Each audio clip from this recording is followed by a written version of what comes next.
A very good evening to everyone. And as we all know that this is the series of webinar published by Neuroequilibrium Society of India. And this is the second webinar in this series. And the first was done by Dr. Srinivas Troswala, where we uh, have seen that how the physiology of the vestibular system works, what is the core concept of the physiology of the vestibular system along with some anatomy. Now, today the webinar will cover the history, taking part of the vertigo. Vertigo, as you know, in vertigo, the most important point is to start is the history taking. If the history taking is right, then we go always in the right direction. It can pinpoint to a pathology, or it can give you at least a very good differential diagnosis. So for this session today, we have our speaker, Dr. Avinash Bijlani, and I will be moderating today the session, Dr. Amit Kesri, and then we have the panelists, Dr. Kranti Vauna, Dr. Srinivas Troswala, and Dr. Sandeep Sharma. So all of them, the panelists and the speaker are very expert in the field of vertigo. Just two words of introduction about Dr. Avinash Bijlani. Our speaker today is a senior ENT surgeon and neurologist. He's a visiting consultant with DHLI and Super Specialty Hospital, Delhi. He runs the Madhav ENT and Vertigo Center, which is equipped with a state-of-the-art VNG system and all other vertigo equipments. He's the governing body member of Delhi AOI, and he has been actively involved in the IMA Delhi. He has very keen interest in management of vertigo disorders and has presented in various forums like AOICon, ISOCon, and Neurological and NES Society. Dr. Avinash Bijlani has also developed a low-cost 3D model of the semicircular canal for better explanation of the PPVP. So we will, without any wastage of time, we will now listen to our speaker today, Dr. Avinash Bijlani. So over to you, Dr. Avinash Bijlani, sir. Thank you very much, Dr. Amit Kesri, for your kind words. At the outset, I would like to thank you, Dr. Narendra Suratwala, the president of NES, and all the governing body members of NES, including Dr. Pawan Singhal, for having been so nice towards me and inviting me to talk in this august body. So thank you very much. I feel rather humbled and also elated by this kind gesture of NES. Thank you. And I'll start sharing my screen now. So,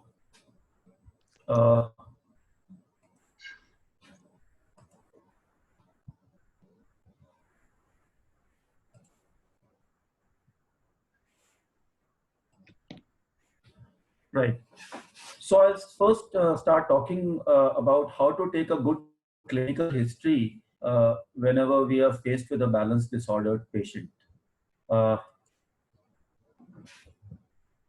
What is our ultimate goal? Our ultimate goal in each and every patient, irrespective of whether he's a vertigo patient or anything else, is to arrive at a reasonable diagnosis. So at the outset, I would like to say that there is no spot diagnosis in a patient of vertigo. You see three pictures over here pertaining to the ear, perforation in the ear, a case of acute tonsillitis and nasal polyposis. So one look and, within minutes, you can be done with the diagnosis in the OPD, not minutes, but a few seconds. But that is not the case with vertigo. So to reach the goal of, making a good diagnosis in vertigo, what we need is history, and history. A careful patient interview focused on type of vertigo, the duration of the vertiginous event, the frequency, and the triggers, along with a good clinical examination with a specific eye on the type of nystagmus that we are getting. The eyes are basically the show window to the vestibular system. So we'll slowly go through the clinical history taking. The patient comes with very vague symptoms. The patient is not a doctor, and he's already confused and all because of the problems that he's facing. So he may present with any of the following, like saying that he's feeling dizzy, spinning, or a sensation of lightheadedness, heavy-headedness, wobbly, woozy, whatever, etc., etc. So now it's up to the doctor as to what to do. First and foremost, be prepared to give time to this patient. Let him talk. Don't be in a hurry. Keep some time spared for the patient of vertigo. So the aims of clinical history, again, at the cost of a bit of repetition, are to reach a diagnosis. In fact, in more than 90% cases, if you cannot reach a diagnosis in a patient of vertigo by clinical history, it may not be possible to make it with the most exhaustive investigations available. And the second is to clearly delineate the type and extent of disability caused by the disorder. The same disorder can cause different extents of disability in different patients, so you have to gauge it. For example, a patient with acute peripheral vestibulopathy, one patient might come in literally vomiting a lot and pretty nauseous, and the other one may not be so bad, although the diagnosis remains the same. So you have to literally gauge as to how much care this particular patient is going to need, and also to determine the contribution of medication and motor learning in adaptation or maladaptation.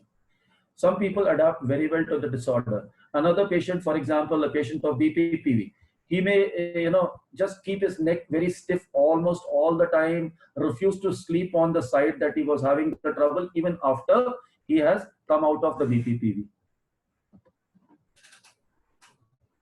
So when we say vertigo or dizziness, we are not talking about specific disease entities, but this is the presenting symptom in the large number of disorders which come from varying etiology and pathogenesis.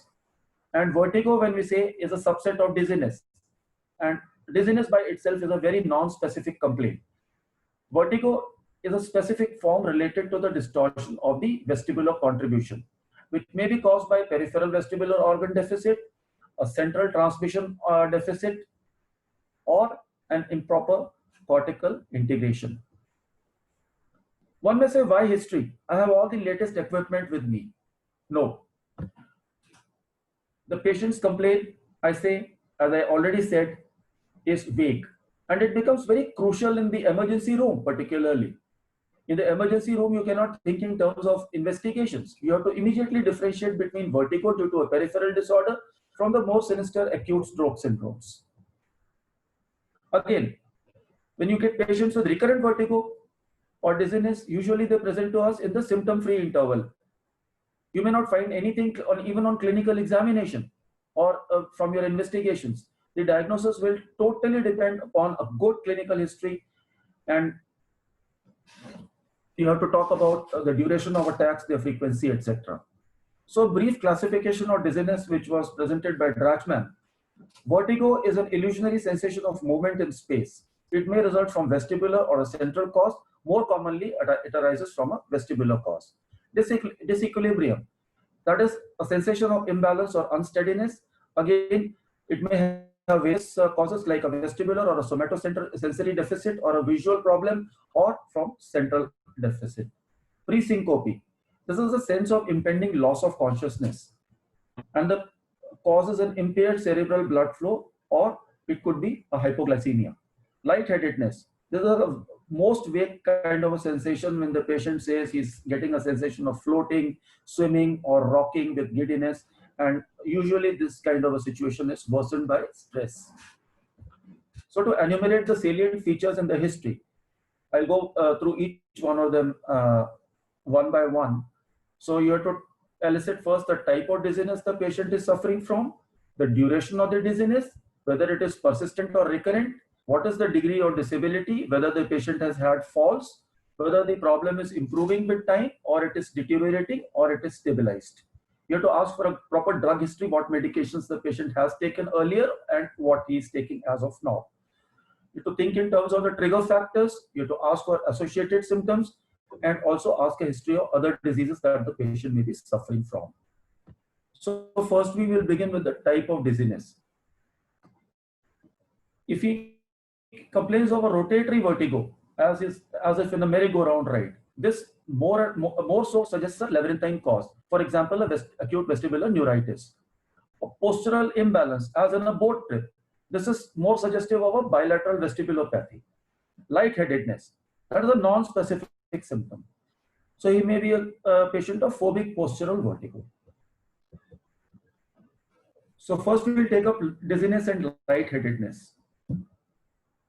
Many of us have felt pre-syncopal dizziness at some time when we have been standing up rapidly from a relaxed lying down position. This is the best example of this category. Another cause is orthostatic hypotension. Then you have cases of cardiac arrhythmia. These are non-vestibular causes mainly. Hyperventilation syndrome, panic attacks, hypoglycemia, or drug intoxication.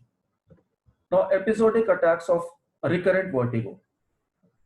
Here your diagnosis comes to the following. The differential diagnosis is vestibular migraine or Meniere's disease. In Meniere's disease, if you're suspecting Meniere's disease, please always ask about drop attacks.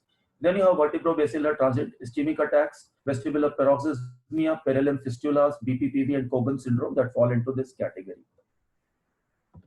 Then you have patients who have sustained persistent rotatory vertigo. Now here you might be dealing with an acute peripheral loss of vestibular function or a pontomedullary brainstem lesion in the region of the vestibular nuclei.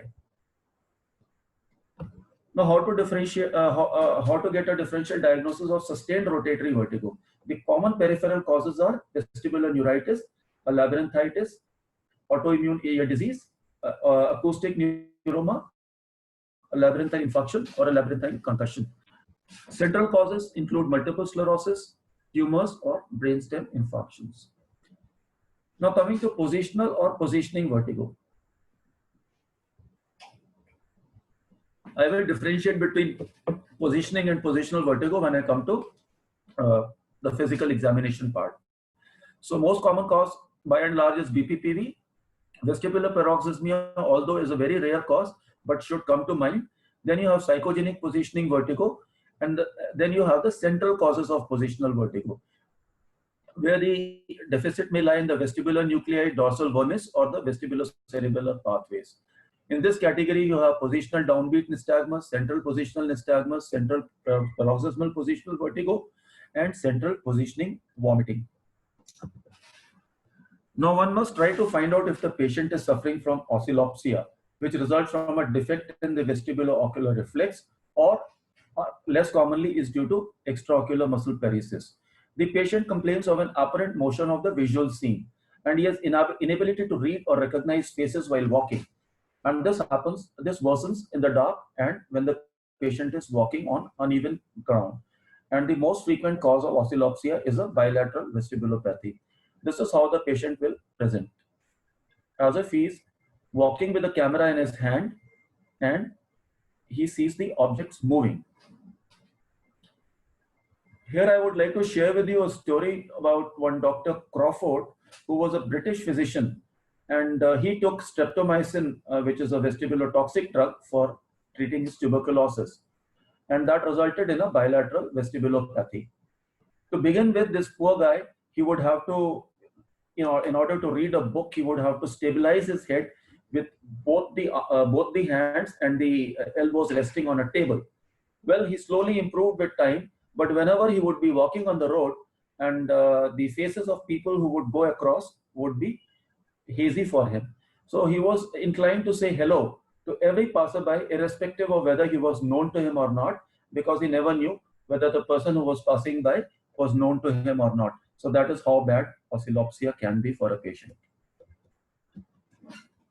So now coming to the duration of vertigo. I'll skip this slide, straight away go to the next slide, which depicts much better. If the audience likes, they can take a snapshot of this also, because if you have a case of recurrent vertigo and the duration of each episode is between seconds to minutes, the two most common diagnoses that come to mind are benign paroxysmal positional vertigo and vestibular paroxysmia. And if the duration of the episodes is between minutes to hours, you think in terms of vestibular migraine and Meniere's disease. And if the problem has been persistent for days together, the most common thing that you think is that of vestibular neuritis or an acute unilateral vestibulopathy. And on the other hand, if the problem has been persistent for months to years, the most common cause is a persistent postural perceptual dizziness, that is a psychogenic disorder. The other things are bilateral vestibulopathy or a central vestibular vertigo. Now, the most difficult for any physician is a persistent recurrent chronic vertigo. persistent or recurrent chronic vertigo. Because this patient, he is probably not coming to you for the first time. He walks in with a lot of investigation reports and prescriptions, some relevant, some irrelevant, and you have to go through that phase. Well, in chronic persistent dizziness, the symptoms are primarily related to body posture. And the problem becomes more severe when the patient is walking or standing, and he feels better while sitting, and the problem is almost gone when the patient goes to lie down.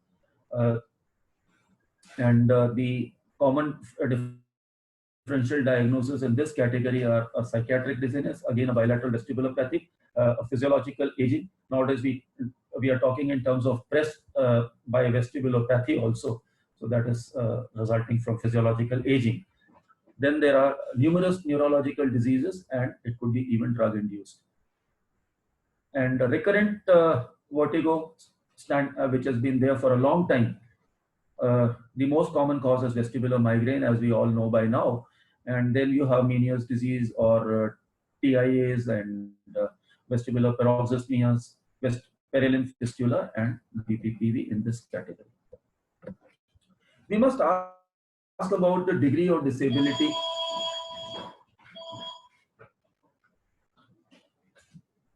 Excuse me. We must ask about the degree of disability and a history of falls. Patients with peripheral vertigo are usually able to stand and walk without much support, while those with central vertigo, these are the ones who need support to stand or even walk.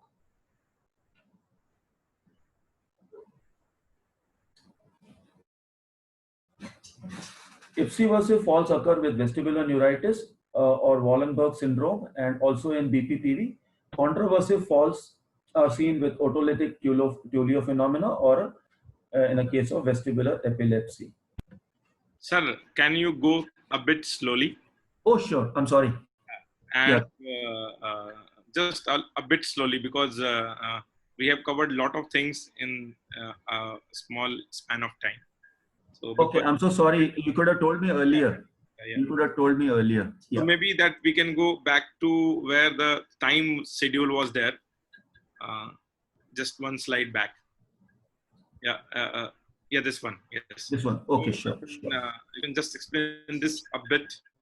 Yeah, sure. Sure, I will do that, Amit. And thank you for telling me that I was going too fast. Sorry. Well, a differential diagnosis can be made even on the basis of the duration of the symptoms. Now, when you come to recurrent attacks of vertigo, episodic vertigo, and if the patient complains of the episodes occurring for just a few seconds or at the most a few minutes, the first thing that comes to mind is a benign paroxysmal positional vertigo. And less common diagnosis that comes to mind is vestibular paroxysmia.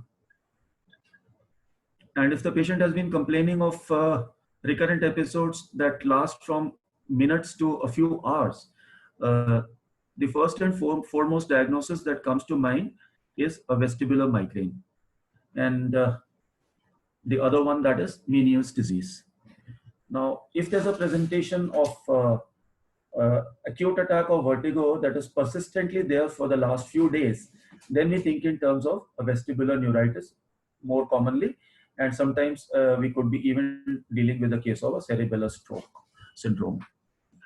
When you come to persistent vertigo, which has been there for months to years, then one can think of a psychogenic vertigo and what we call as triple PD, that is persistent postural perceptual dizziness. And bilateral vestibulopathy, of course, here the patient will not present with sensation of vertigo, but he will present more in terms of instability. And of course, central vestibular vertigo, which has not been ever compensated, can also present like this. Dr. Amit, is the speed all right now? Yeah, it's all right. So there is a lot of question about how to differentiate between BPVP and vestibular paroxysmia, just for us. Yeah. Well, BPPV, in fact, by the history, the patient will always get it in a particular position on lying down or getting out of bed, either to the right or to the left. In case of posterior canal BPPV, of course, if it's a horizontal canal BPPV, it will happen whether the patient turns to the left or to the right. And another thing is that BPPV will not ever happen with the patient in the erect position unless the patient bends down.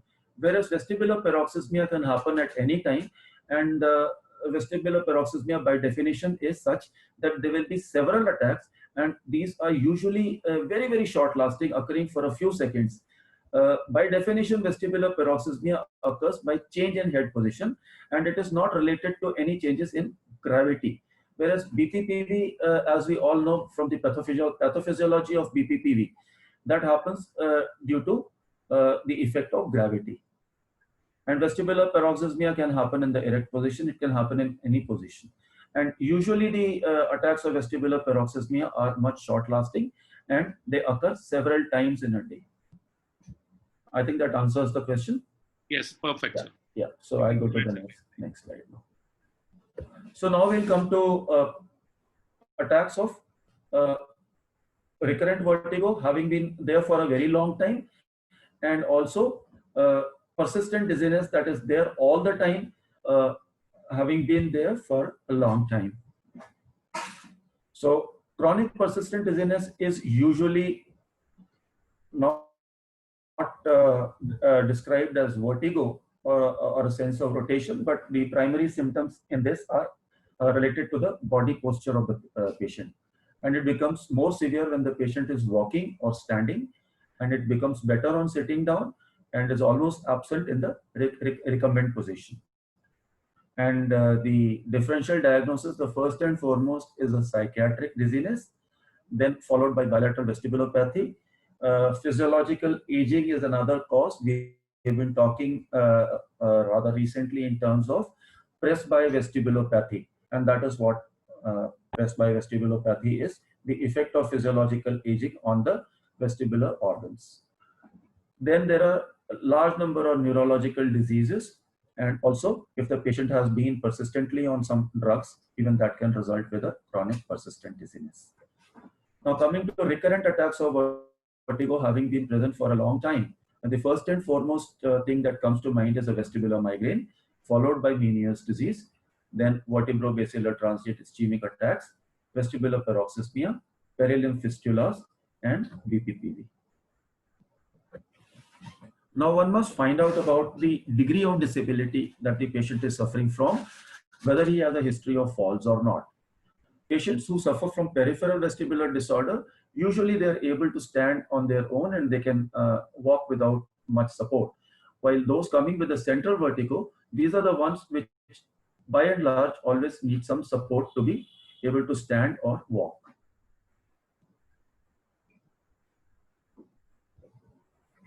So that can also help us differentiate between a central vertigo or a peripheral vertigo, whether the patient is able to stand or walk on his own without support, or the patient needs support to stand up. Now coming to falls, ipsiversive falls are seen in cases of vestibular neuritis, Wallenberg syndrome, and BPPV. Contraversive falls are seen in otolithic Tullio phenomena that happens with patients of Meniere's, and also in cases of vestibular epilepsy. We must ask the patient whether it is difficult for him to walk in the darkness. And if he says yes, then we are inclined to think in terms of a bilateral vestibular disorder, bilateral vestibulopathy. Is the patient afraid to look left or right in a jiffy to cross the road? Does the dizziness increase in crowded places? Does the patient have fear of heights? These couple of things give us an idea that we are dealing with the psychogenic dizziness. Now coming to progression of the problem. Peripheral disorders, by and large, they tend to improve over time because the compensatory mechanism starts working within 3 days of the acute attack. Although it may take weeks to months, but then the patient usually improves over time. but at least doesn't show worsening, even if there is a maladaptation and the compensatory mechanisms have not been aided properly by the rehabilitation exercises, but still the patient will never worsen. Central lesions are mostly permanent, and if the disease is progressing, then the patient may deteriorate over time. Then it's very important that we ask for the social and medication history. And the common drugs that we must ask about are aminoglycosides, loop diuretics, if the patient has been on antidepressants, if the patient has been on antipsychotics, any other sedatives, muscle relaxants, if he has been taking any antihistamines, and alcohol, of course, and then specifically labyrinthine sedatives or any other anti-vertigo drugs. As we all know, aminoglycosides and loop diuretics, they are vestibulotoxic, and the rest of them, they all cause a bit of sedation and a bit of dizziness. In the previous talk by Dr. Srinivas Dorasala, somebody had asked about the effect of alcohol on the vestibular system, so I decided to include it in today's talk.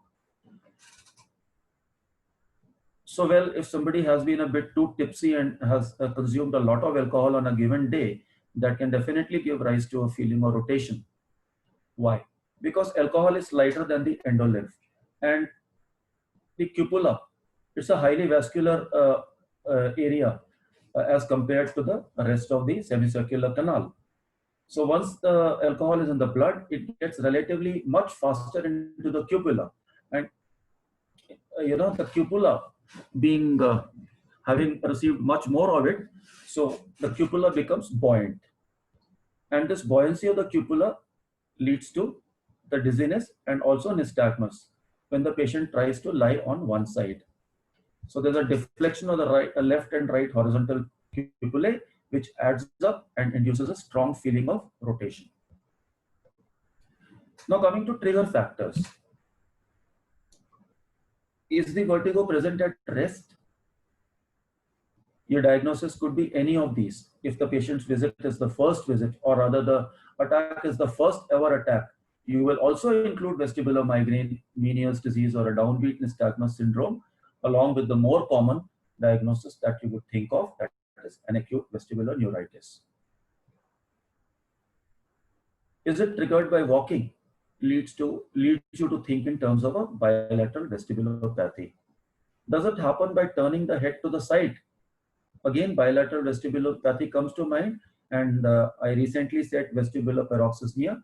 One of the trigger factors is head motion. Now, changing the head position relative to gravity leads you to think in terms of a BPPV. Is it triggered by coughing, pressing the triggers of the ear, or induced by loud sounds? You think in terms of a third window. Now, context-dependent intensity. Does it worsen in certain social or environmental situations? Does the patient have fear of heights? Is the patient scared to go to a supermarket? Does he feel much better at home as compared to going out? Is he shy to go out of home? Then you think in terms of a phobic postural vertigo.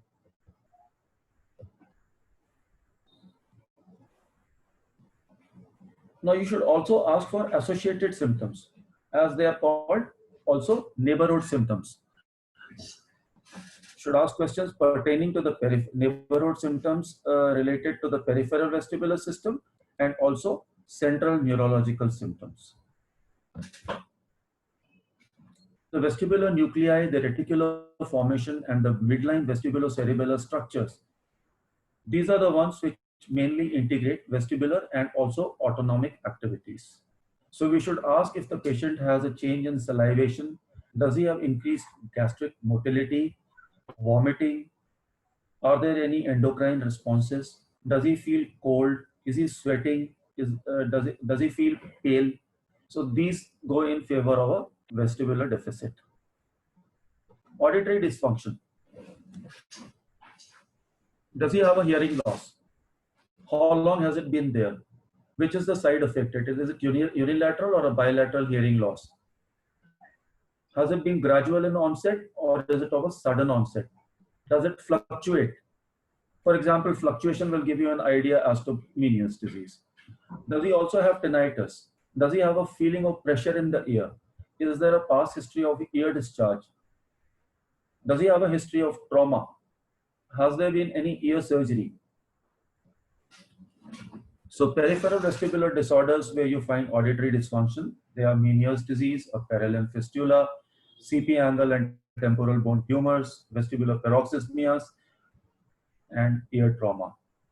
Central disorders, rarely so, but yes, vestibular epilepsy and multiple sclerosis in the caudal brainstem will present with auditory dysfunction. Now, migraine-related vertigo. Now we're talking in terms of typical vestibular migraine. So usually, this is an old slide. I'm sorry about the mistake over here. This is with headache, not without, with history of headache. This is what it should be. I hope you can see my cursor here. So vertigo attacks with past history of headache or present history of headache. You think in terms of a vestibular migraine. In basilar migraine also, vertigo is the major symptom. Then migrainous aura may present with vertigo. But if it is vertigo occurring as a migrainous aura, this is as per the present Barani Society diagnostic criteria is not considered as vestibular migraine. So you should always ask in this patient when you're suspecting vestibular migraine, history within the in the patient or a family history related to headaches and typical features of migraine like photophobia, phonophobia, and the common triggers of migraine. So before we go to the next point, yeah, can you make just clear, because there are 3-4 terms which are changed interchangeably, used interchangeably. Like like for example, the patient must have had at least 5 attacks to make a diagnosis of vestibular migraine. So they call it sometimes migrainous vertigo. Is it the same as vestibular migraine? Well, the previous terminology was vestibular, was migrainous vertigo. Right. As of today, the terminology is vestibular migraine. Exactly. Right? And the patient must have had at least 5 attacks. And the duration of the symptoms is from a few days, from a few minutes to a few days. And can both the symptoms should be together, or can have preceding and anteceding history also? Sorry, could you go again? I mean, the both headache and vertigo should be present at the same time?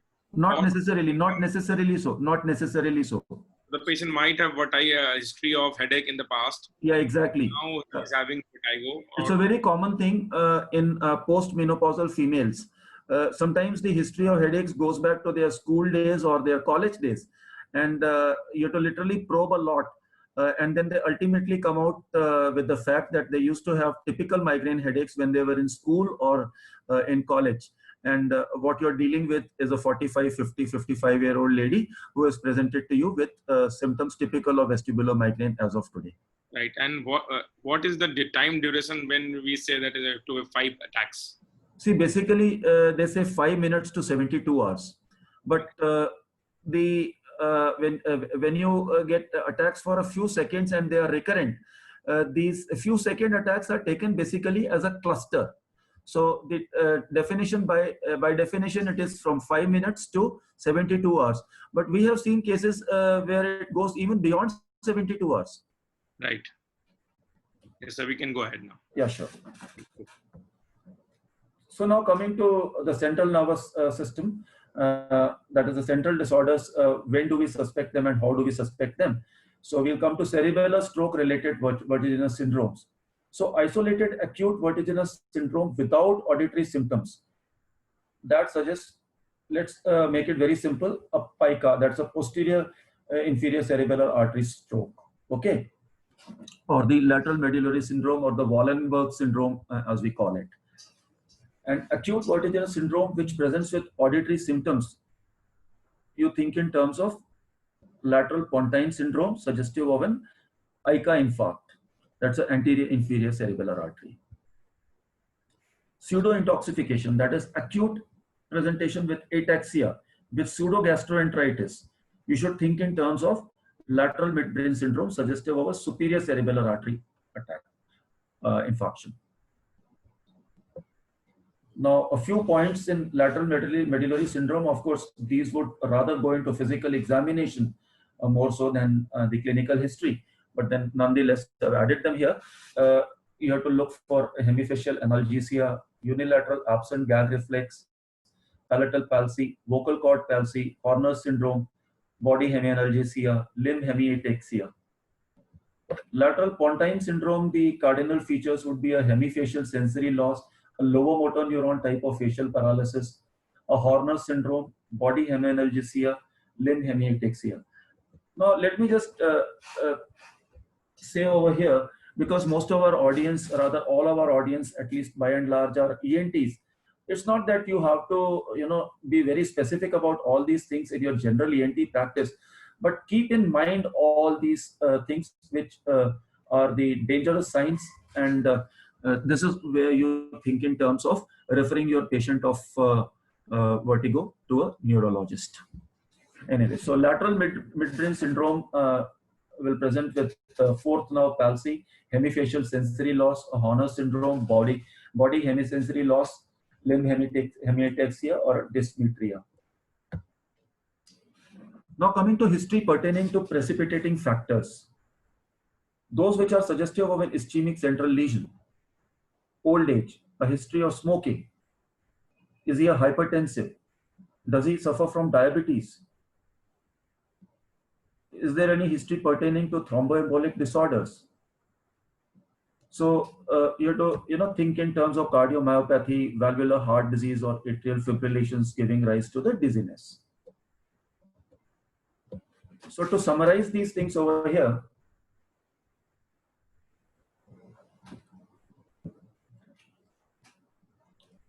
if you have a patient where you have recurrent attacks of rotatory vertigo, and the unsteadiness is persistent on the other side, trigger factors are present or absent, and you have accompanying symptoms like hearing loss or tinnitus, ataxia or double vision, present or absent. So you can, fairly well reach a conclusion whether you are dealing with a patient of peripheral vestibular disorder or a central disorder. Well, we've gone through a haze of diagnostic possibilities, and I would request you all not to get perturbed by this, because by and large, all peripheral vestibular disorders will fall into one of the following three presentations. Either there is a case of aberrant stimulation or inhibition, or there is a bilateral labyrinthine failure, or you're dealing with a unilateral labyrinthine failure. Now I'm summarizing things again over here.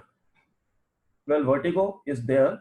You get one event with acute duration of hours, and there is a additional hearing loss also. The first and foremost diagnosis that comes to your mind is a labyrinthitis. And if these recurrent attacks are present without any hearing loss, and you get lateralized headache and aura on a monthly frequency, what you think in terms of is of a vestibular migraine. Positionally induced vertigo recurrent attacks, you think in terms of a BPPV.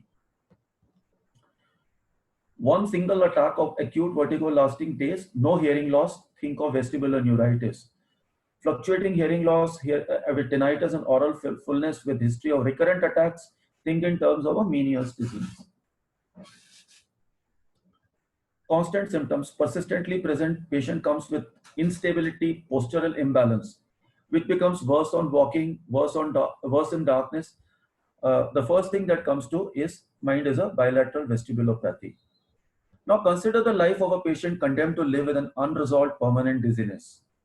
The most important cause for this situation is having not spent enough time with this patient, and we have not gone through his history thoroughly.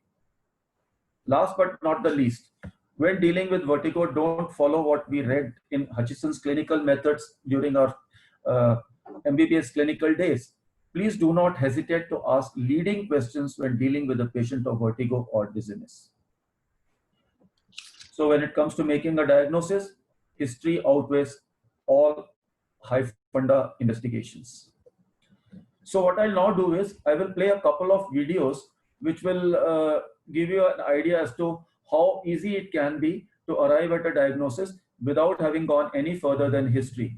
And yes, this will give me a few moments of rest from speaking also. Then I'll proceed over to physical examination. Those are them. Those are valid. And then Take up the volume, sir. last one, volume is not good. Yeah, I think I can increase it a bit. Wait. Better now? Amit, is it better now? We can't make the patient voice, sir. You can't make out. So, okay, then I'll skip this one. I'll go to the next one because I think this next one is better. We'll skip this. Okay. Because that was the maximum volume I was able to get, Amit. Okay, right. So, madam, can you tell me about your problem? This is good? Okay. I have been having this. So can you explain the same thing in your own voice, if possible? Okay. How will you describe this giddiness? It must be the good cases, what the patient is saying, and then what your diagnosis is. Okay. Then and how often do you get these attacks? I'll go back. Okay, I'll start from the beginning. So, madam, can you tell me about your problem? Doctor, I'm feeling giddy since yesterday now. She was feeling giddy since yesterday. Having it time and again now. She has it time and again. Okay. How will you describe this giddiness? Sometimes I feel like it's moving around, and also at times I feel like there's an earthquake. So and how often she sometimes feels vertiginous, typical rotatory vertigo. Sometimes things are moving around. Perfectly all right for she's sometimes even perfectly all right for 3 to 4 months, or sometimes it happens once in a month. Do you get any nausea or vomiting with these attacks? Yes, nausea is common. Nausea and vomiting common. Usually, how long does it take to get all right, get out of the attack? At times it's 1 or 2 hours, but it can be longer also. Usually 1 to 2 hours, could be longer. Sensation or something? Yes, I do get pain in the left ear. She gets tinnitus in the left ear. Yes, doctor. I used to have, no hearing loss, but then it's just ringing. And do you get headaches? History of headaches? Yes, doctor. Present? I used to have headaches since I was in school. Now it's less often. Headaches in school? Less often now. And any nausea or vomiting alongside the headache when you get the headaches? Yes. Nausea along with the headaches also, vomiting also sometimes. Yes. And any visual disturbance like before the headaches? Avinash Bijlani, sir. Yeah. Sir, actually, when I am not able to understand what the patient is speaking, so can you make it explain that Is this it will be only you can't hear, or everybody can't hear, Amit? Because when I tried earlier in some other talk, these videos were audible to the audience. Suggestion that we can use your computer audio maybe. Right now you are using your microphone. You are using a microphone? Avinash, I think I'll do one thing. Avinash sir, what you Yeah. do, you reshare. While resharing, there are 2 options at the down. That is optimize video, share computer. Okay, share computer audio. No, where? Go to reshare. New share.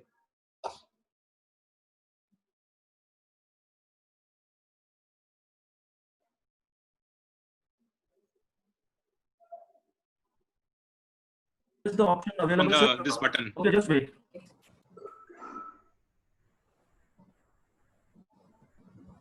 No, not there. You should go to the control of Zoom. Zoom control you should go. There is new share is there. New share in the Zoom control.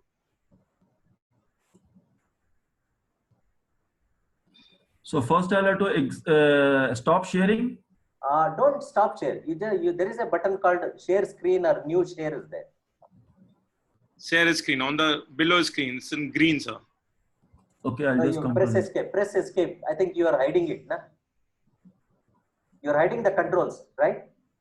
Yeah, I was hiding the control. Okay, Yeah, okay, you okay. bring back the I'll control. go back to that. Yeah. Yeah, I think bring I'm back the there. control. Yeah. there is a new share button is there, green color. Yeah. Yeah, Yeah. you press that, okay? Then Yeah. you will see options, share computer audio and optimize video. Choose computer audio. Share computer sound and optimize screen sharing for video clip. Yeah. That Done. video clip you ignore it. You just go Yeah. to share computer audio and Yeah. reshare the PowerPoint. Yeah. Now see. So, madam, can you tell me about your problem? Has it improved? Doctor, I'm feeling giddy since yesterday now. I have been having this. Fantastic. Very good. For the last 2 years. Thank you, sir. Okay, how will you describe this giddiness? Sometimes I feel everything is moving around, and also at times I feel as if there's an earthquake. Everything is shaking. And how often do you get these attacks? Maybe once a month. Sometimes I'm all right for 3 or 4 months. When nothing happens, you're perfectly all right for 3 to 4 months, and then suddenly it comes up. Yes. Okay. And do you get any nausea or vomiting with these attacks? Yes. Nausea is common. Sometimes I've vomited as well. And usually, how long does it take to get all right, get out of the attack? At times it's 1 or 2 hours, but it can be longer also for 2 or 3 days. Any other problem like in the ears, any ringing sensation or something? Yes, I do get ringing in my left ear. In the left ear. Okay. Any hearing loss also? Yes, doctor. I used to have, no hearing loss, but then it's just ringing. Okay. And do you get headaches? Yes, doctor. I used to have headaches since I was in school. Now it's less often. Left side and throbbing is much when it comes. Okay. And any nausea or vomiting alongside the headache when you get the headaches? Yes, usually. Usually. Do you vomit also? Yes. Okay. And any visual disturbance like before the headaches have started or anything that... Yes, I happens see to you? double and at times I see blurred as well. And do you find any difficulty when you go out in the sunlight or when you are Bright facing light bright is bad. lights? Yes, the disc is bad. Yes, I prefer darkness and silence. And are you upset with loud noises also during these headaches? Yes, my daughter's screaming is bad. TV on high volume is bad. Anything or any circumstances that lead to the headaches or the dizziness? Like if you've not had a proper sleep or something? Yes, my job is such. I miss out on sleep. Strong odor of deos or while cooking, anything strong hits. And also, is it provoked by hunger if you've not eaten for quite some time and your lunch is delayed or something? Yes, skipping meals is bad. And is it also provoked by any strenuous activities like jogging or having walked a long distance? Once I had to walk from work to home because I could not get transport, the attack was bad. That day you had a severe attack. Yes. Hello. So this was a typical history of vestibular migraine. Right. And what was the previous one, sir? The previous was Menius, but Amit, I'm looking at the watch. Oh, okay. It's Okay. 17 minutes Just- past. It's 17 minutes past 8, and I'm yet to cover the physical examination, which was supposed to be longer than this. Right. I was supposed to spend about 20 minutes on this and 40 minutes on that. So what I will do now is, wait, just give me a moment. I have it ready.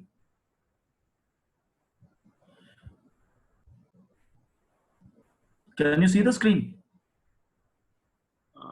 No, sir. No. So something has gone wrong. I don't know. Share your screen. Yeah, I'm doing that. Just give me a moment.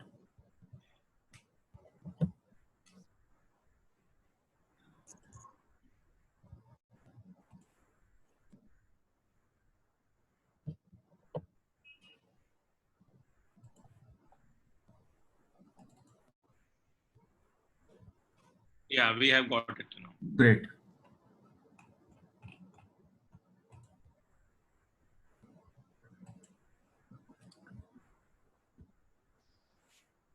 Okay. So now coming to the next part, that is the physical examination in vertigo. See, we are basically trying to arrive at a topographical diagnosis using the clinical history as well as the physical examination. So you have to look at various parts, and the physical examination is dependent upon what we are trying to look at in the various parts that contribute to the balance system. So you have the vestibular labyrinth communicating to the brainstem. You have the visual input communicating to the brainstem. The visual labyrinth guiding the visual output. You have the proprioceptors in your limbs, and ultimately you have the cerebellum, which is the modulator or the controller, and then the supreme controller, that is the cortex. So when does the physical examination of your patient begin? I would say that this physical examination starts the moment the patient has entered your consultation room, or if you are going to visit the patient in the ward or the emergency room, it begins there and then. Now look at this.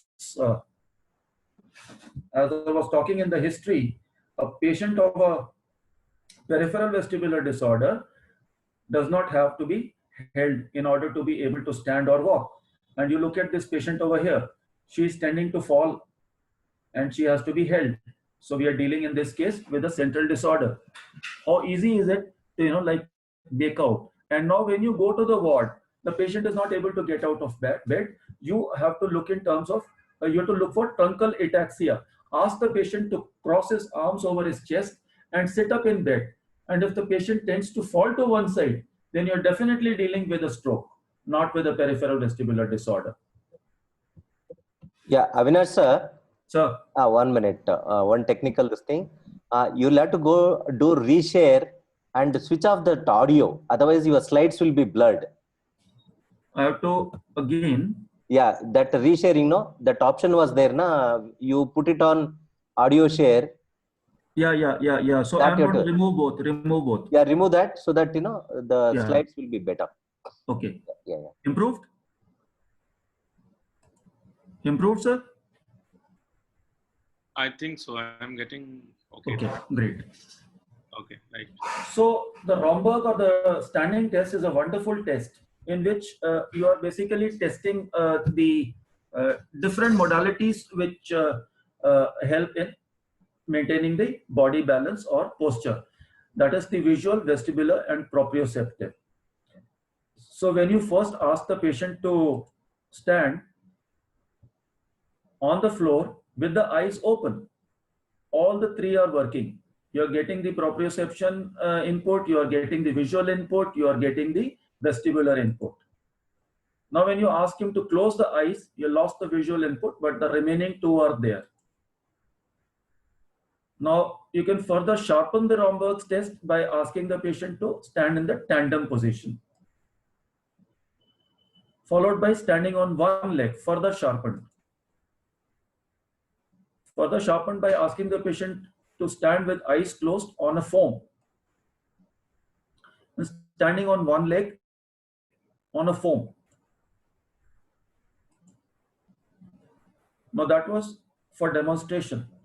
Now this is the same patient's video that you saw in the first slide. There is no particular side that she is swaying to. She is swaying on both the sides and fore aft. And this is indicative of a central disorder in this patient. Usually a patient with vestibular neuritis would fall to the side of the lesion. So that is done. Now we are coming to the Unterberger's or the Fukuda stepping test.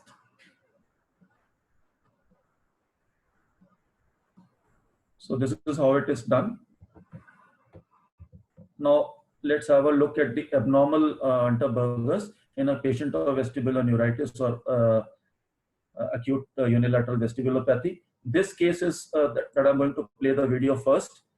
He came to me on day 2 of his illness. And you can see how he has swayed to the left side. This case also, he tends to go towards the left. He came to me about a week plus after the attack, and he has improved since then, but still he tends to go towards the left.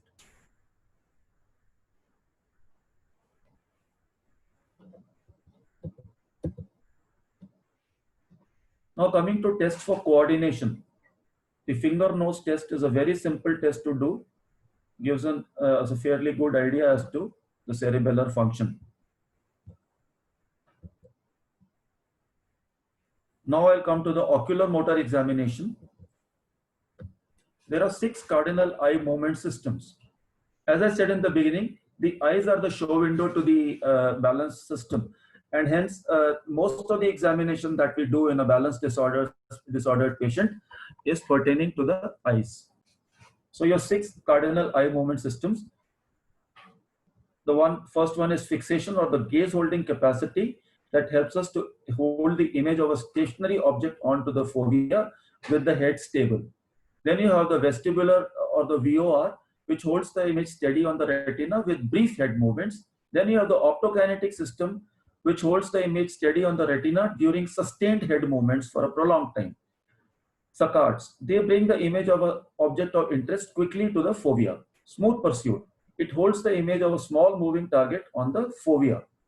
Vergence, vergence is when the eyes move in opposite direction to bring the images of a single object on both the fovea together.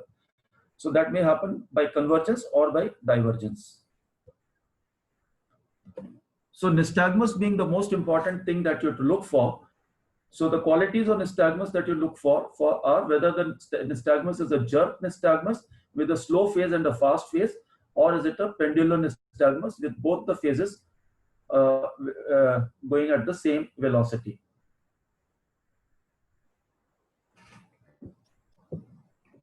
You have to look for the direction of the nystagmus, whether it's horizontal, vertical, mixed, torsional, or a periodic alternating nystagmus.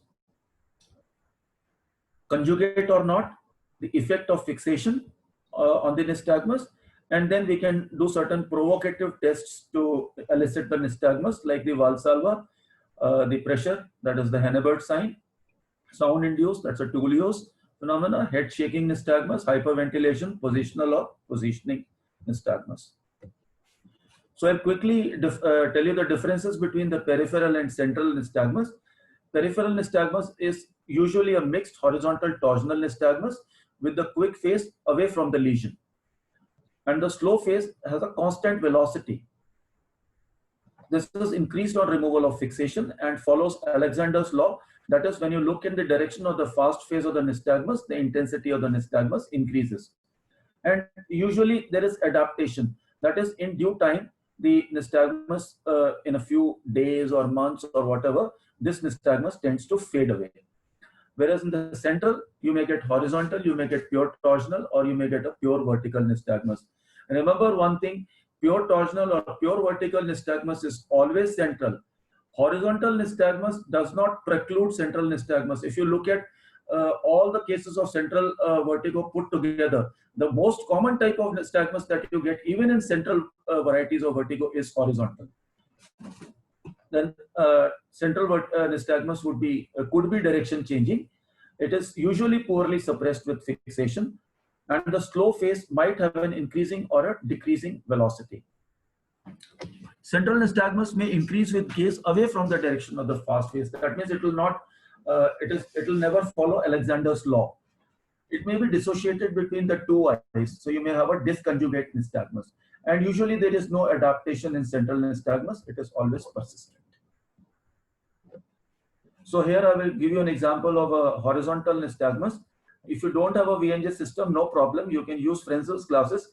And if you don't want to spend the kind of money that you have to spend on proper Frenzel's glasses, always you can use a sturdy frame with 16 to 20 diopter convex lenses, and that serves the purpose. You can always throw the light from outside. See, here you have a case of right beating nystagmus.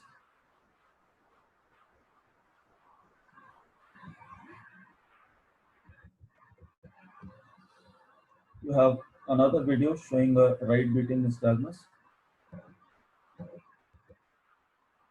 Now this is after removal of fixation. The speed has increased. You can see the velocity increases and the intensity also increases once you have removed the fixation in the same case. Now vertical nystagmus, first we'll talk about the downbeating variety, which is more common. Downbeating nystagmus occurs in the primary position of the eye. Primary position is the eye when the person looks straight ahead. The intensity is increased on lateral gaze. this is quite typical of downbeating nystagmus. It's usually a conjugate type of nystagmus, and the usual causes are Arnold-Chiari malformation, in which there's a herniation of the cerebellar tonsils, and the other causes include a cerebellar degeneration, a vertebrobasilar infarction. Multiple sclerosis may be a cause, and it may be drug-induced, like drugs like phenytoin, carbamazepine, or lithium can induce a downbeat nystagmus, or it may be just idiopathic. So you can see a video of downbeating nystagmus here. Are the videos clear? Yes, videos are clear. That's nice. We are a little short of time. Yeah, that's what basically we took a little too long because of the interruptions, in the history taking part. What we'll do, Amit, is we'll skip certain things now. Right. Anyway, coming to upbeating nystagmus, again occurs in the primary position, and the intensity in this case is increased by upward gaze. Well, the usual causes are central. Let's skip the finer details and have a look at the upbeating nystagmus. We'll cut short the duration of the videos.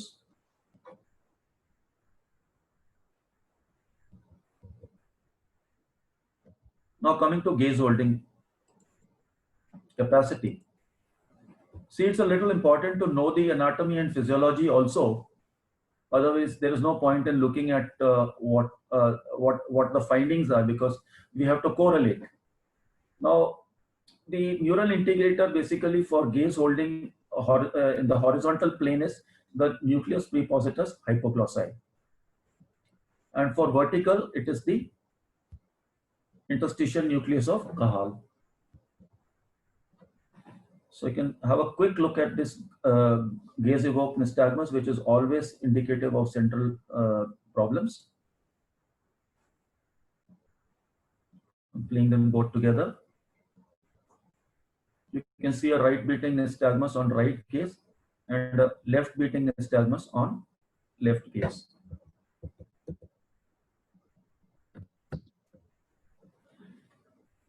So a horizontal gaze evoked nystagmus points towards lesions in the pons, rostral medulla, or the vestibular cerebellum. A vertical gaze evoked nystagmus usually points towards a focal midbrain lesion in the region of the interstitial nucleus of Cajal. What is important here is to differentiate this gaze evoked nystagmus from the spontaneous nystagmus of vestibular origin. Spontaneous nystagmus of vestibular origin follows Alexander's law, that is, it will be more intense towards the fast phase, whereas that will not be the case with horizontal gaze evoked nystagmus. Another thing you have to differentiate it from is the endpoint nystagmus. The most important point over here is that in a gaze evoked nystagmus, due to central disorders, this nystagmus, the slow phase velocity usually becomes less in course of time, if you look at the graph, or if you're looking at the eyes of the patient, whereas doesn't happen in other situations. A few words about rebound nystagmus, which is seen again in gaze evoked nystagmus.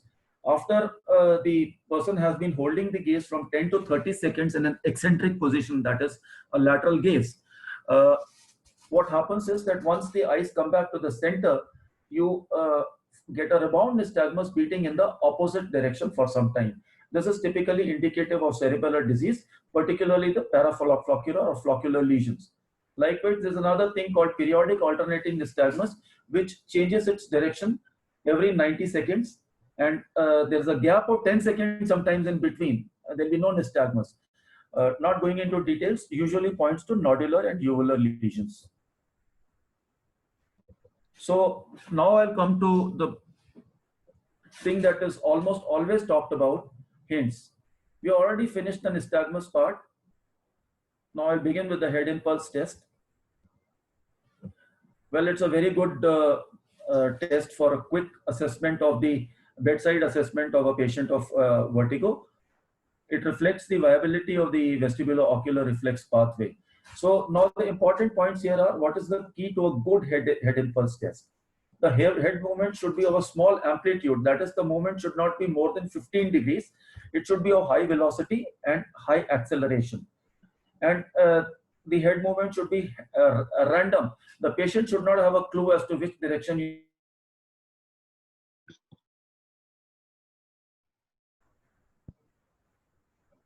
The movement doesn't have to be beyond 15 degrees or 20 degrees at the most. So now here's a patient with the left vestibular neuritis. He already has a right beating nystagmus, and here you can clearly see the saccade.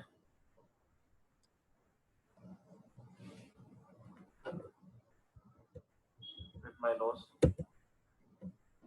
So even the most famed head impulse test is not without pitfalls. You may get a false positive head impulse test if the infarction is in the region where the nerve enters the brainstem, that is the REZ, or in cases of isolated labyrinthine strokes. And when an ICA infarction affects both peripheral and central vestibular structures, the hints may be imperfect and quite misleading. Next comes the test for skew deviation. So when actually the head impulse test is falsely positive and misguiding you, skew deviation comes to the rescue. Skew deviation is nothing but a misalignment of the two eyes in the vertical plane. Here, this is one of my patients. You can see that the one eye is above the other. And usually, very often it occurs as a part of the ocular tilt reaction. The patient's head is tilted to one side. There's a counter rolling of the eyes to the side of the vestibular hypofunction, and there is a skew deviation of the eyes. So OTR is a very good method to arrive at a topographical diagnosis. It may occur in unilateral peripheral deficit when the otolic organs or the vertical canal output is disrupted, but more commonly it points towards a unilateral lesion of the graviceptive brainstem pathways from the vestibular nuclei to the interstitial nucleus of Cajal. Okay, now this diagram tells you, in case the skew deviation and the ocular tilt reaction is ipsilateral, then you're dealing with any lesion from anywhere from the peripheral vestibular organs to the vestibular nuclei and the lower pons. The rostral pons, or if the midbrain mesencephalon is involved, then you will have a contralateral ocular tilt reaction. So this is an important point. So subjective visual vertical is also another test which helps us to differentiate, skipping much of the details. When we say hints plus, the plus stands for test of hearing. We already discussed about the importance of test of hearing during the clinical history part, so I'm skipping this, but what is important is here that it can differentiate between an ICA versus a pica stroke. You will have hearing loss with ICA stroke, but not with a pica stroke. So high frequency head shake also helps us, particularly when we are dealing with patient with vestibular neuritis seen after a long time. So here what you do is hold the head of the patient and in the horizontal plane, shake his head horizontally for about 20 such shakes and look for nystagmus at the end of, see a right beating nystagmus over here. So the situations where you come across high frequency head shake is a case of vestibular neuritis where you may be seeing the patient after a couple of months. Seen in acoustic neuromas, also seen in Meniere's disease, and also in BPPV, although the how and why it occurs in cases of BPPV is not known. The cause is a tone asymmetry and a problem with the velocity storage mechanism. Well, what is important here is that sometimes you may get a vertical nystagmus on horizontal head shaking.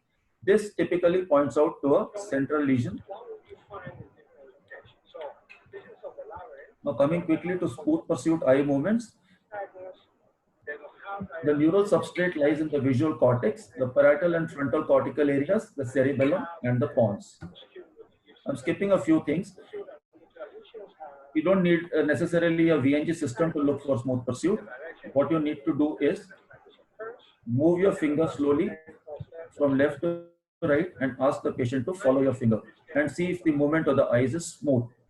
If it is not smooth, there will be saccadic corrections. So saccadic corrections occur and that gives rise to a cogwheel pursuit. Well, you might be dealing with cortical issues, pontine issues, or the fastigial oculomotor region or the oculomotor vermis in the cerebellum. Another good test to differentiate between central and peripheral disorders is the visual fixation suppression, or the VOR. There are two ways you can do it. You can ask the patient to hold a tongue depressor between his teeth, keep his eyes fixed on it, and move his head. You will see that the eyes don't move now, they are fixed, although the head is moving. So we are suppressing the VOR. So corrective saccades would indicate a disturbed function of the VOR, the disturbed suppression of the VOR, and this is seen in cerebellar lesions. Dr. Amit, how much time do we have? Sir, I think we are just 1 or 2 minutes. You can. Okay. I'll just buck up. I'll make it fast. Questions. Okay. We can take the. So anyway, saccades, very simple. I'll just I'll skip a few things. I'll just show you exactly how to do the physical examination. Hold 2 fingers apart. Ask the patient to look at them and look at the rapid eye movements without any lag in a normal case. Let's skip the anatomy and physiology part. Anyway, slow saccades are seen in horizontal. Slow saccades are seen in lesions of the pons, while slow vertical saccades usually point out toward the rostral midbrain. Skip this also. And dysmetric saccades, they pertain to the cerebellum. Hypometric saccades point out towards the dorsal vermis. Hypermetric saccades point out to the posterior fastigial nucleus, and delayed initiation of saccades occurs with cortical deficits. Now, quickly coming to the hyperventilation test. In this test, you ask the patient to hyperventilate for about 60 to 90 seconds. And as a result of hypocapnia alkalosis, there is a improved conduction in the weak nerve. And if you get a dizziness without any nystagmus, this patient is anxious. He's a psychogenic dizziness case. Don't think in terms of anything else. Well, hyperventilation-induced nystagmus occurs with microvascular compression, small acoustic neuromas, and cases of vestibular neuritis. Well, I've already covered pressure sensitivity in the clinical test, so clinical history part, so we'll skip it over here. Now, this is important. Positional oblique positioning nystagmus. Positional nystagmus is static.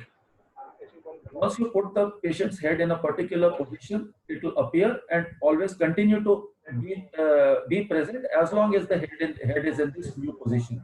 Whereas positioning nystagmus is dynamic. It appears on change in head position and decays in due course of time, even if the same position is maintained. So positioning nystagmus is seen in BPPV, and positional nystagmus points towards other causes, central as well as like vestibular migraine. Skipping BPPV, most of you must have already seen a lot of things on BPPV. But a few points of interest over here. If the history is suggestive of BPPV and you do a positional test, you don't get any nystagmus, you don't get any vertigo. The causes could be fatigue, a spontaneous revision, or a different etiology. So never leave it alone if you do not get it a couple of times, or calling the patient after having called the patient again. Please do investigate further. I'm skipping all this. There are few pearls which I have collected over due course of time. Please never go by the patient's version. He may not be able to give you a history of positional vertigo, because once the vertigo has begun, the patient thinks all world is spinning all the time. So perform positional tests in all the patients of recurrent vertigo, and do not confuse the typical horizontal nystagmus of a lateral canal BPPV, which you get on a Dix-Hallpike test. It is not the position that gives you the clue to the canal involved. It is the type of nystagmus. It is the direction of nystagmus that gives you the proper clue.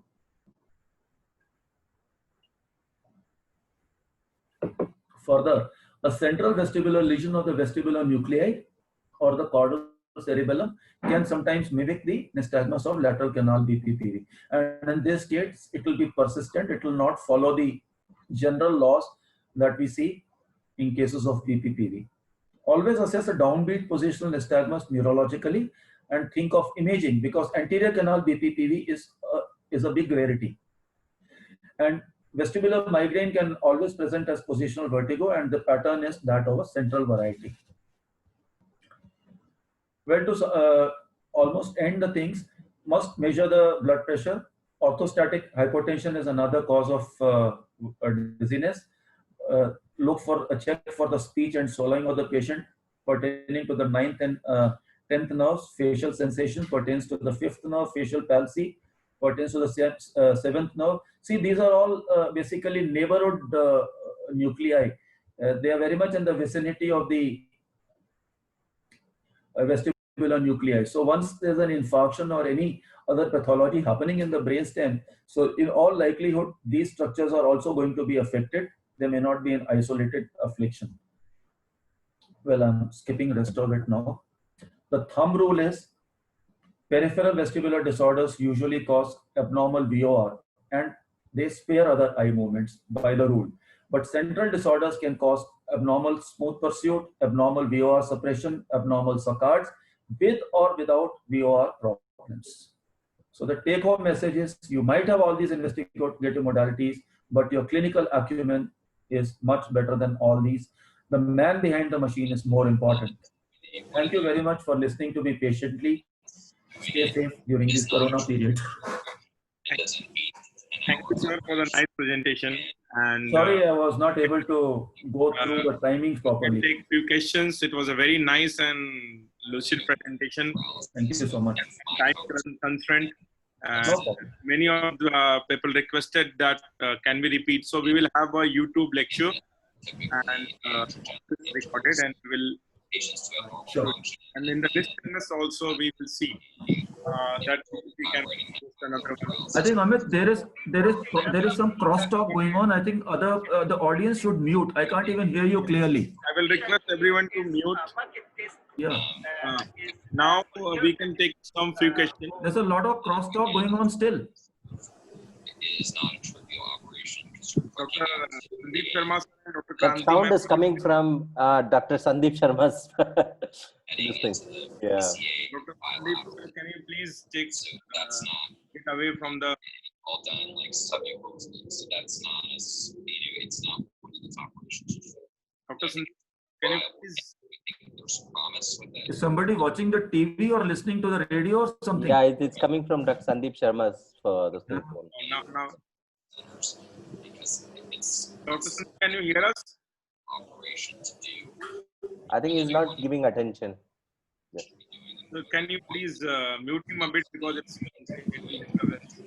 Yeah, I'm muting the host can mute him. Dr. Lamar wants somebody else. I think we are still getting the. Entonces, Pato, reza quiere hacer un comentario. Dr. Lamar quiere hacer un comentario. Please.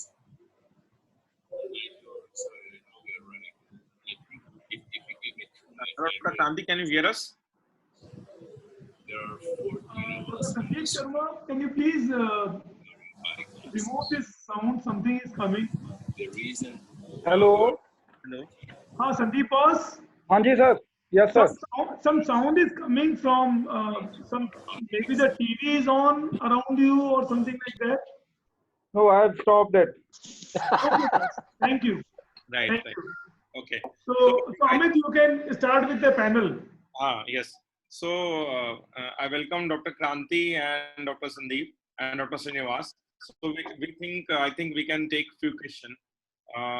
The most, I think the questions are related to the vestibular paroxysmia, how it is different from BPVP, the symptom. Can somebody, how the history will be different in a case of vestibular paroxysmia and BPPV?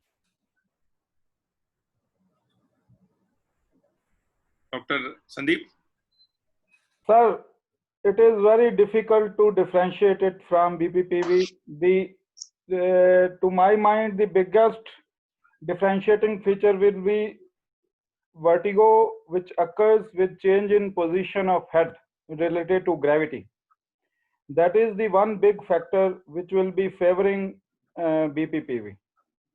In vestibular paroxysmia, the vertigo and attacks may be related to change in head position, but it is not related to gravity.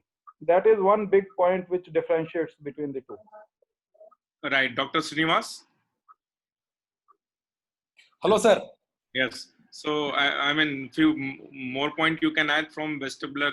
Yeah, in fact, vestibular paroxysmia different, as Dr. Sandeep Sharma said, where differentiation clinically is a little difficult sometimes. But then some of the things is vestibular paroxysmia, the amount of suffering that during that episode is too much. The patient seems to be really, really bad, especially when it is severe attacks. And every symptom is going. The thing, if you want to ask me, is that the symptom or the severity that the patient perceives is far, far more than what we see in benign paroxysmal positional vertigo. And the other thing is, when it comes to BPPV, in that position, if you get that nystagmus, it is almost the same. In paroxysmia, the nystagmus pattern can change. So that is one more thing. Again, we also have to go by the course. In BPPV, of course, the symptom is relieved with the positional maneuver, whereas paroxysmia is only relieved on starting the carbamazepine. So these are some of the features. And the number of episodes are, I think, more in vestibular paroxysmia. The entire day, I mean, more than 100 episodes. Yeah, 100 episodes. And one more thing with paroxysmia is the head position change need not be in relation to gravity. Whereas in BPPV, the head position change has to be in relation to gravity. Yeah. Okay. I mean, I will take the next question now to Dr. Kranti. Ma'am, is it necessary that vestibular migraine patient have aura or some autonomic? No, not necessarily. So I mean, vestibular okay, go ahead, ma'am. Yes. So vestibular migraine is now becoming, because ultimately they are feeling that the pathophysiology remains the same and it's a big entity. So vestibular migraine, but typically is associated with, it may not be associated typically with migraine aura, but headache is associated with vertigo. So the history of headache is important. Episode. So it may be with aura or may not be with aura, but there may be some autonomic symptoms sometimes. Yes. So and that can be that could be a part of it, but headache is something which cannot be ignored along with. And the other question is Hello. Yes, ma'am. Amit, I can't hear you actually. कोई आवाज आ रही है पीछे से. So. Hello. Hello. Yes, ma'am. Can you hear now? Yeah. It's better. So before you ask me a question, I have a general question to all the panelists and the speaker. Right. That we saw that there are a number of differential diagnoses, and so what is the most common you have it in your practice? Is it the vestibular neuronitis or BPPV? So, ma'am, to take that question, I was about to ask this question also. There are two kind of patients which we see in our clinic practice. The one we see in our an emergency. So, I mean, in emergency, the most common symptoms what we see is the vestibular neuritis, because most of these patients have, and sometimes also the patient of BPVP, if it is a severe BPVP or the first episode, sometimes they land up in emergency. Second, but in general practice, when you are sitting in a clinic, it is most commonly BPVP and vestibular migraine. Do you agree, Dr. Srinivas? Hello? Dr. Sandeep? Yes, hello. Yes, Do you agree with my statement that it's a little different when you are in emergency, you're seeing some patient in emergency, or do you see some patient in OPD? The incidence of the peripheral vascular disorders. Yes. In emergency, the very few patients present to we people. Majority are in the OPD, and majority in the OPD patients, the first diagnosis, of course, is BPPV. And regarding migraine, vestibular migraine, I think it has become the dumping ground. Without when you cannot find something. You just say that it is vestibular migraine. Yes, but no doubt it is the most common central cause, but still there are number of cases where you can find other diagnosis other than the other diagnosis. And other important point is that many a times we can have two patients with complaints of vertigo, two diagnoses at 2 point of time. Yes, I would like to. Had vestibular neuritis, now he may have BPVP, or the patient was earlier a patient of BPVP and now have vestibular neuritis, and there. So it is a Amit, it is a common knowledge that vestibular neuritis patient can have BPPV as not only a but it can happen later also. So both of them do happen in a single patient. And I would also like just emphasize, if I have 1 minute time, is when you are taking the history of the patient, we try, sometimes you become very sort of telescopic. You start actually just thinking about questions and all that. But, we have had patients, and I have seen patients who would be having hypoglycemic attacks along with typical peripheral vertigo. So very truly you said that you can have two of the things going together. Have one coming before and the other different thing goes. You can have postural hypotension with BPPV. So that is why you have to explain the patients that if you have taken a thorough history. So to sum up, in the history, we need to find out that what was the first episode the patient had. What was the symptom? Yes. Is the second episode similar or it is different? Okay. Yes. And then my question to Dr. Srinivas, if it is there, is he there? I'm there, sir. Yeah. So a patient has come to you in the emergency. Okay. And you want to find out that would you like to refer the patient to the neurologist or would you treat him? How to differentiate between, in a quick bedside test, that how to differentiate between it is a vestibular neuritis or it is a stroke. Because in emergency, we see these two patients quite commonly. Yeah. In the emergencies, if I just have to recall all the different kinds of patients who come to the emergency, by far, ultimately, it turns out that most of them would have had the first episode of migraine with severe illness. That is one common thing.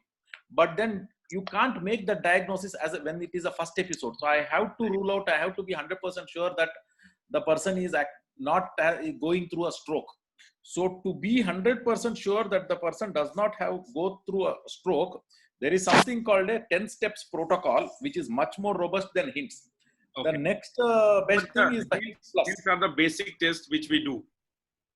See, first and foremost is we have to take a pulse, you have to take a blood pressure. We have to do this very, very important, because the mistake that we do is the moment we go deep into vertigo, we tend to forget that we are MBBS first or whatever first. So first pulse, there are a lot of times where the strokes show a problem in the blood pressure itself or in the pulse itself. That is one thing. Then, of course, there are some things which show up as ENTs show up. What it is, if there is a facial asymmetry, it shows up. Okay, if there is a facial palsy, or it definitely shows up. If there is a soft palate or a vocal cord palsy, it just shows up. We can pick it up. So, if all these things are not there, then if any of these things at this stage only you get something, then you know where to refer.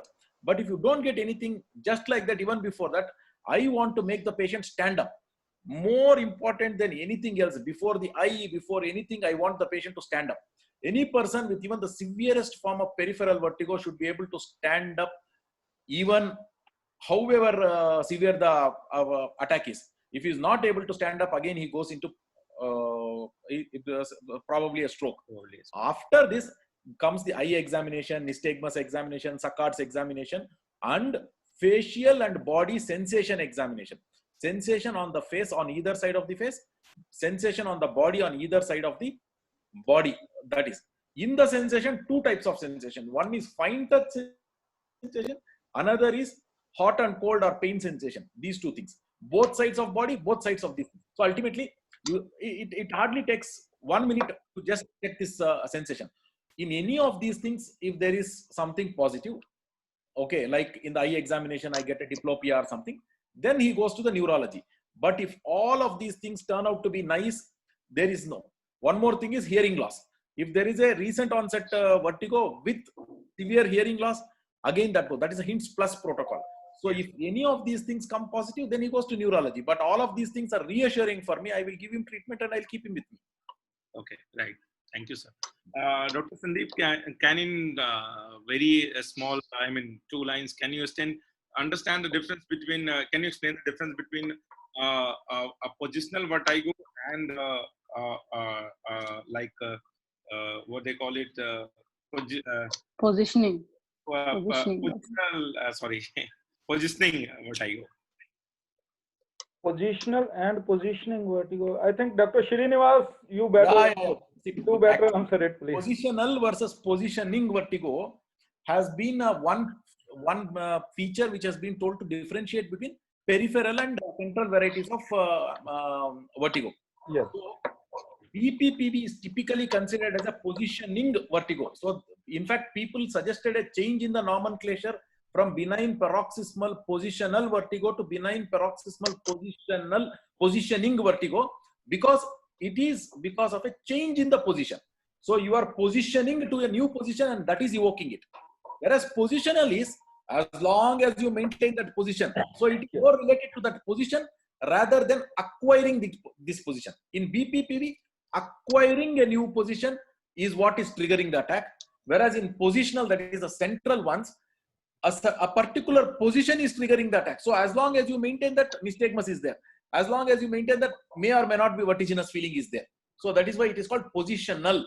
Whereas in BPPV, it is related to positioning. You acquire that position. Because of that, you get.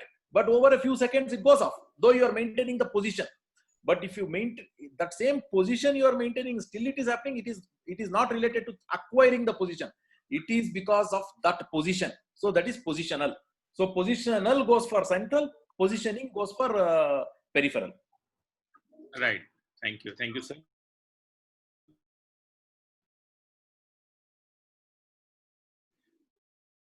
Tell thoughts about the Unterberger test. How much deviation and how frequently do you use in your clinical practice? Well, Unterberger test has to be routinely used in your clinical practice as to which how much way to see whether how much central component or posterior fossa, whatever you want to check up, basically how much deviation is. And as far as I remember, if it is more than 15 degree on one side is what is more significant. As I think Dr. Avinash Bidlani showed a excellent video for the unbalanced Unterberger in a patient who came with acute vertigo. Right. So he would be perhaps giving a better answer to this. But yes, it is also when you are doing a vertigo examination for vertigo, obviously, other than the peripheral testing, your Romberg, your Sharpen Romberg, and your cranial nerve examination, you should always have both forms, short form to see all the 12 cranial nerves together. There are certain tests which you can perform very rapid, and if you find some problem, you can go ahead, longer examination possible. So when you are taking history in OPD setting where your load is very heavy, at least to give an idea as to which kind of dizziness you are or vertigo you are dealing with, these tests have to be done.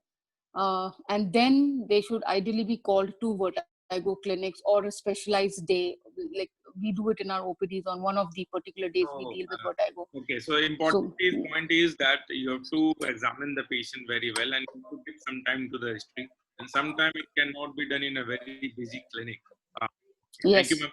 So, Dr. Sandeep, if the patient walks to you, what are the four or five tests, if you can enumerate, that you will definitely do in each patient, or you always take a history, get a differential diagnosis, and then you do only 1 or 2 tests? What is your approach? And what? Sir, I have been practicing a bit differently.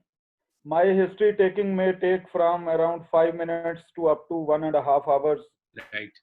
Each and every step, or even the nonsense things which the patient thinks is unwanted or not required, or that may give you a clue. That is one. I spent a lot of time on history every time, even if I see 3-4 patients per day of vertigo. But number one. Number two, each and every part of examination has to be done unless until the diagnosis is forthcoming. Like in BPPV or in few cases, the diagnosis is very forthcoming. There you can skip, but otherwise, whole, as Dr. Srinivas said, the whole neurological examination, right from A to Z, sensory, motor, cranial nerve, everything I do it routinely. It doesn't take much time. It doesn't take more than 5 minutes. One more thing is that, see, generally what we think is that, oh, neurology examination is very difficult, it will take a long time. Yes. Actually, top to bottom screening neurological examination can be completed in 4 or 5 minutes, actually. Yes. Exactly. I agree with you completely, sir. That unless the history tell us that, okay, you don't need to look here left and right, this is only this diagnosis. Like the patient of vestibular migraine, the example Dr. Avinash has showed us. Or if the patient says that there is a tinnitus and there is a hearing loss and there is a recurrent episode of vertigo, vomiting, and then it lasts for hours. Unless the patient says that it is the same thing, you train to do the all clinical examination, the bedside test and clinical examination. And if you don't find anything, then we can further go to find out the things. Then coming to the one, I think Dr. Amit, 1 minute, just one point. Yes. I fully agree with Dr. Sandeep Sharma on the fact that yes, a thorough clinical history, even I take not less than 20 minutes to half an hour with the history taking. When it comes to physical examination, only one point I want to raise over here. If I'm very, very clear that this is a patient of BPPV on the history, the first thing I do is I do the positional, or rather the positioning positioning test on this patient. Right. And if I get the right nystagmus, okay, in the right position, then I think I don't need to go any further. Yes, right. So, okay, fine. So we can take last 1 or 2 questions. The one question is that how do you diagnose vertigo in children, and what usually you see more, what diseases you see more in children? Anybody would like to take that? Most common thing which I have noticed in these children is benign paroxysmal vertigo of childhood, a variant of migraine. The few children I have seen, around 70% fitted in that. So as correctly said, sir, I have also seen the same thing in my clinical practice also. Sometime I have seen 1 and 2 Meniere's cases, which is very, very less. But these two are the most common. The other thing I can take one question is regarding, I think we have covered ipsilateral and contralateral. One important point when we are talking about history, if I can raise this. Yes, hello. ma'am. Audible. Yeah, just the cardiac aspect of it. 2 things which, when you explain to patients, there would be patients who would be having taking beta blockers, and you have done a lot of, and then at the end of the day you'll be realizing that it's just the brad which can lead to that kind of lightheadedness. So you also have to take a detailed history when you are taking, other than neurology is also the medication which they are taking. Also in cases of elderly, you are taking the history and they would say that dizzy or lightheaded in these movements. So in disequilibrium of elderly, you also have to counsel and explain them that obviously what Bijlani sir's one of the slides told was the cardiac output, which actually has to go when you suddenly from sitting to standing position. It will not, go to the circulation as fast as it goes in young people. So when you explain to them that these kind of dizziness is due to this factor and you will have change your position slowly. So those 2 aspects, these are subtle points, but they are immensely helpful when you especially deal with geriatric vertigo. Okay, right, ma'am. And just 2 more quick questions. Can we, ENT surgeon, diagnose, can treat central vertigo? I think yes, if it is a migraine, we can treat it, but if it is a stroke or something which is related to brainstem or something, we would be like to be treated by Definitely, neurologist. Dr. Amit, 1 minute. You see, the whole purpose of going through the whole process of good history and good physical examination is to decide which is the patient that is ours and which is the patient which has to be quickly referred to the neurologist. Yeah. So, Yes, very and true. do you have Dr. Avinash, do you have a positive head impulse test video you have? Just Yeah, I just showed it. In fact, let me just go back to it in a moment. I'll show it to you. It's not difficult at all because it's right here now. Yes. Yeah, this one. How The screen is still Yeah. seen, right? Yeah, So I need not enlarge it, or I can. How Yes. large? Yeah. Okay, You can see this. Take this. Yeah, and we then- can see that. See, you can see there's a right beating nystagmus. Right. So here's a case of left unilateral vestibulopathy. So as I turn the head to the left and the eyes move to the right, everything is fine. But in the opposite direction, that is when the eyes move to the right. You see what's happening. You can see the saccades. See, there's a saccadic correction. As the eye goes to the left, everything is okay. As the eye goes to the right, the head is turned to the left, the eye goes to the right. And when the eye goes to the right, you can see the saccades.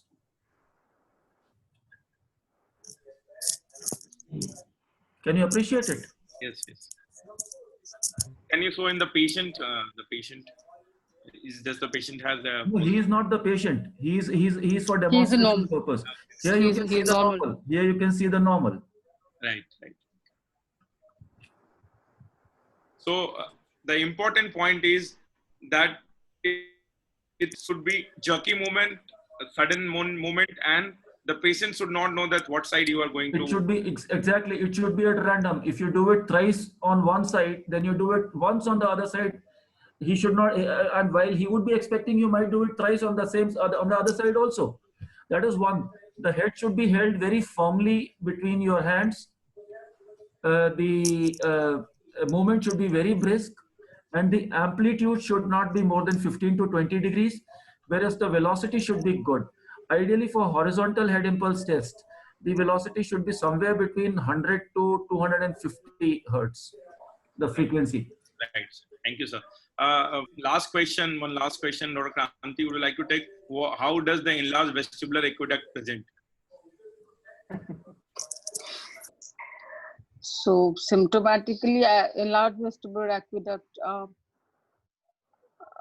Amit, I don't think I can answer. More with the hearing loss. Yeah, it does present more with hearing loss, and it is a common entity when we are doing implant patients. Case of third window phenomena.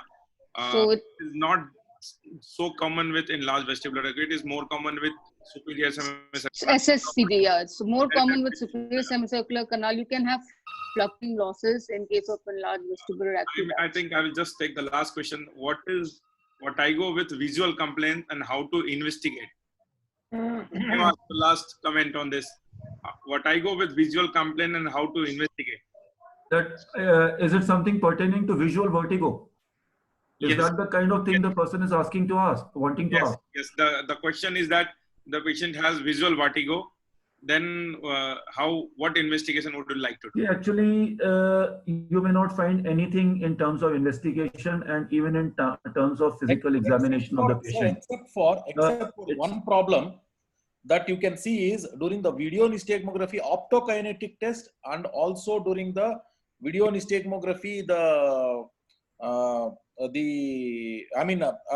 one is optokinetic test, the other one is the subjective visual vertical test. When the background is turning and optokinetic, when the background is moving fast, they may complain of very severe giddiness and sometimes a severe sense of circular vection that they may actually tend to fall off. So that is one thing that can be elicited, though I don't know whether it can be part of the investigation. Yes, sir. Okay. Usually these patients come with the typical supermarket syndrome kind of a presentation, Yes, sir. Yes, and these patients, sometimes they have motion sickness also. yes, sir. Okay. Right. So Again, we can do the desensitization using again optokinetic patterns. Yeah. Even mobile phone things, there are apps, optokinetic pattern eliciting apps, so you can ask them to look at that till they get desensitized. Yeah. Moreover, sometimes these patients, they come with the history. Whenever they are watching fast moving scenes in a movie, they suddenly feel very dizzy and uncomfortable. Vomiting sensation. Yeah, exactly. So yes, optokinetic drum is the best thing that you can do. Rather the simplest thing you can do. And I think these are very good potential candidates for VVRT treatment also. Okay, sir, can Eustachian tube dysfunction cause vertigo? I don't think so. In children, Yes. In children, okay. Yeah, in children. The one thing which I wanted to add was regarding the pediatric vertigo which you were talking about. Right. Yeah. So you also talked in one of your talks, isn't it, that very rarely you do get vertigo in kids who have been implanted. Yeah. Very rare, but you get vertigo in such kids, and they will try to hide their head inside their mother's lap, or will walk very widely, wide gait, and they'll be imbalanced when they're talking. So when they are walking. So that's also one of the thing in pediatric vertigo when we're talking about migraine and PV, as some of the patients of implant. I mean, my personal observation, we need to do a study. I think. But I have had a patient of vertigo. Smaller the children, the less. I mean, when you observe the patient in the post-op, you would know the next morning that the elder children, like 5 to 6 years, behave differently than the one who are 1 year. Than the one who are 1 year. I mean, 1 year are cheerfully playing and everything. Yeah. And of 4 to 5 year would be a little in the mother lap. And when they walk, they will be swaying their head and everything. So I think, I mean, still there is some confusion about the positional and positioning. So I think we will take it in the next lecture. And I'm almost typing it there. Yeah. Okay. So you are already asked, and perhaps I think we would like that in the end of when we finish this course. In the end, we just one lecture for the questions because everybody. And the other point I want to just point out in the history is that sometimes you have patient telling that it is VP. The symptom are VP. But you don't find any nystagmus and any all you have tested all the canals. Then rule out migraine. Amit, I was about to come to that because I got cut short in between. Because I cut myself short in between. I myself cut myself short in between actually. How this thing is not moving. Anyway, now the thing is that I had drawn out an algorithm in this situation, Okay. Yes. Now you can see this. See, you've done a positional test. You get vertigo, but no nystagmus. You do a laboratory maneuver. You don't get any resolution. Now here you have to investigate further and think of another etiology. But having done the positional test, having not got any nystagmus, but vertigo, yes, it was there. You do the laboratory maneuver and it results in a resolution. Then you were dealing with a case of subjective BPPV. Okay. I think that answers the thing, no? Yes. Yeah. And the last on the list, not the list, the patient, adult patient, and a patient of 6th or 7th decade, do both have episodes of vestibular neuritis. So how will be their recovery pattern and how you counsel the patient? Of course, the recovery pattern will be much better in a younger patient. Yes. And these patients can be subjected to vigorous vestibular rehabilitation therapy, whereas the old man cannot be. Right. Yeah. So I mean, how do you manage these patients, the old age patient? They are the old age patients also. See, we can tell them the milder forms of VRT, VRT, vestibular rehabilitation therapy. We cannot ask them to go around climbing stairs and all those kind of things. And so whatever residual deficit is left out, that also gets compensated. And another thing, Amit, I have noticed is that in India, how often does the patient actually get rehabilitation therapy in the proper manner? Yes, It's yes. rather on a rare basis. We don't have therapists and we don't have time. No, not only the question of time, most of us, to be honest, don't even know much about it. Okay. So I have seen patients coming to me after about 15, 20 days. They have been treated elsewhere and probably the person didn't even know the diagnosis. All he has been doing is giving them, any of these labyrinthine sedatives. And these patients suddenly start feeling much better once you remove them from the labyrinthine sedative. And they have not received any rehabilitation therapy, and they continue to do well after that. So the compensatory mechanism is enhanced by rehabilitation therapy. Yes, we must give as and when possible, but even if you don't give, many patients can survive without it and they come out very well. Right. Another question about biastasis. Presbystasis, I think Dr. Sriniwas has already answered that it is the bilateral head impulse. But So that is something one can tell you. Here is a single organ. So if there is a presbystasis, there is some hearing loss also. Yeah. Usually it does not happen that there is no hearing loss. No. Both the things will go hand in hand. So I think that is what my take on that. Anybody would like to comment to that? Presbystasis. Sir? Okay.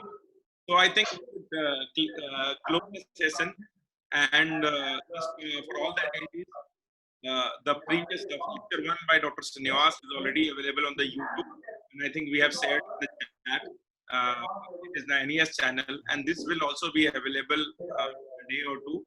We are also recording this season. So thank you very much, and I thank you all my panelists. Dr. Amit, Kranti, Dr. Sandeep, Dr. Sriniwas, and my speaker, Dr. Bilzai. Thank you very much. Thank you very much, Dr. Amit. Yeah, thank you so much, Amit. Prahlad, just a moment, ma'am. Prahlad sir, for giving and helping us with all the technological issues. It was impossible without you. A very big thank you to Dr. Prahlad sir. Very big thank you, sir. Thank you. Prahlad sir, thank you so much. Amit Most sir, welcome, Chief. Conducting. Avinash Bijlani sir, super rocking presentation. Thank you, Srinivas. Dr. Avinash sir, Dr. Avinash sir, I strongly feel this presentation should have been in 2 parts. History So and I also felt that. And examination. But I was trying to, I think we have covered history. Run a marathon. Take examination later. And Amit, I would also suggest that, because vertigo is something which everybody, not all of us also understand it so nicely. People who really are into vertigo. So it should not only be 2 parts, but also, we can have age specific. We can deal with pediatric, we can deal with adult, this modality, and then you can have elderly, and then you can treat it as 3 different components, and then that way it's more practical. So I feel if we are planning our session, this is the first endeavor that where we covered the common diseases. Glover is telling there are a lot of questions still left. I think we'll try to cover most of them during the coming sessions and make sure that most of them are answered. Most of them we are already. We will take a note and then we will answer like the vertigo and alcohol. A question which was there last time has been answered very well by Dr. Kusani. And we will see that if we can add some more presentation at the end of when we finish the course. And we have all lectures lined up on all diseases, specifically outdoor. Then we will cover again history and examination and investigation related to that disease. Then the things will be more clear. We have just started. Charu sir should be in the panel. Charu sir is there in this thing. I think next time we should take in Charu sir inside. Yes. Okay. Thank you, everyone. Sir, thank you so much, sir. Thank you. Thank you for a great time and learning. I also learned many things. Thank you. Yeah. Thank you so much. Okay. Bye, everyone. Bye.